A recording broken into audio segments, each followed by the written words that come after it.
Tyler's Happy Hour is filmed in front of a live studio audience. What's going on, guys? Welcome back to Tyler's Happy Hour shot right down here in my grandma's basement. As always, how are we doing today? Good. That's great to hear. I hope your quarantine is still going well. I hope you're staying strong. We will get through this. But today we have episode number 2 of King of the Closeouts. If you didn't watch my first one, go back and watch it so you know what this little playlist is about. I will put it right here somewhere. I think I can do that. I think I'm YouTube savvy enough so far.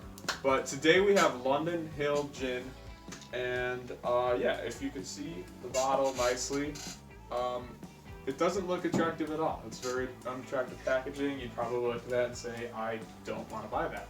But I found it on the closeout shelf for $10. There was also 1.75 liters, like the big handles, for $20, but I wanted to try it first, see if I liked it. I do like gin and tonics in the summer. I usually don't drink them all year round, but there's nothing better in the hot sun than a gin and tonic, so I wanted to at least try it out. If you mix gin with tonic, even the shittiest gin, it's probably going to taste pretty good. But I wanted to try it straight and tell you what I thought about it. So, London Hill Gin, I couldn't find too much about it. I know it's made in the UK somewhere. It's actually bottled at export strength, so 43% alcohol or 86 proof. But I will read the back just because I couldn't find anything on it. I hope I don't stutter too much. I'm basically at a 3rd grade reading level. But it says, first distilled in 1785, London Hill is made to a traditional recipe in a copper pot still named Jenny by one of UK's last independent gin distillers.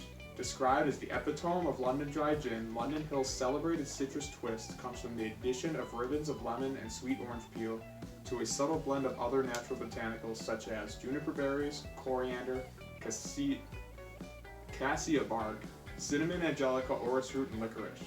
Delicious on its own or with mixers, finished with a slice of lemon, lime, or orange.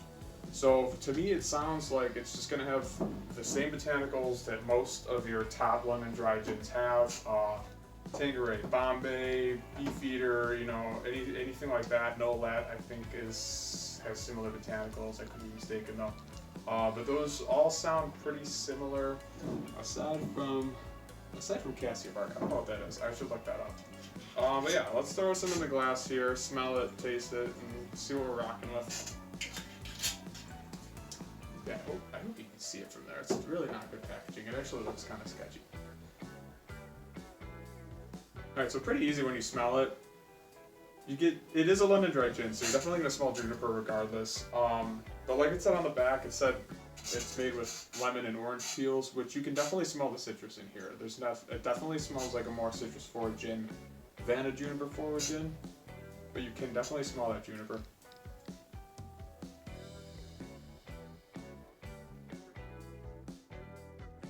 You actually really can't tell that it's at 43 proof. Or 43% rather. Definitely, really, you taste that citrus. I do get a little bit of that coriander. I do get the juniper in there. Obviously, it should definitely have some type of juniper in there, so you should taste that. But yeah, overall, definitely a more citrus forward gin. I would honestly compare this pretty close to the export strength Tanqueray. I know a lot of people can find the regular 40%, 80 proof Tanqueray, but they do make an export strength. And it's actually very similar to that. So for $10, I would recommend this. Not over Tanqueray. Tanqueray is great, but I would recommend this closely to Tanqueray. If you like Tanqueray and you want something cheaper and similar, for $10, I want to say the Tanqueray bottle this size probably costs around $30 depending where you are. I know I've seen the handle, the big one, in liquor stores for $40. And like I said, they had this exact same gin at a handle for $20. So like the same price point as Gilby's, Gordon's, stuff like that.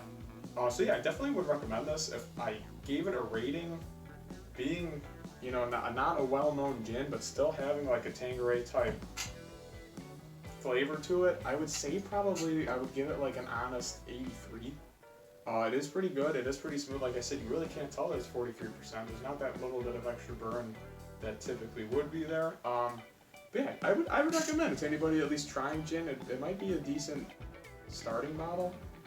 Yeah, but like I said, it's a pretty unattractive label. So I would have never, if this wasn't on the closeout shelf and I wasn't looking for a closeout to try, I probably wouldn't pick this up off the shelf, and that might have been their downfall. Like I said, I'm a gin drinker. I try a lot of gin, and I have not seen this one ever.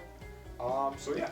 So if you do see this on the shelf, like I said, I do recommend it if you like Tanqueray. If you did like the video, please be sure to hit like. Please be sure to drop a comment. It really does help out. And if you are new and you liked it, please be sure to subscribe.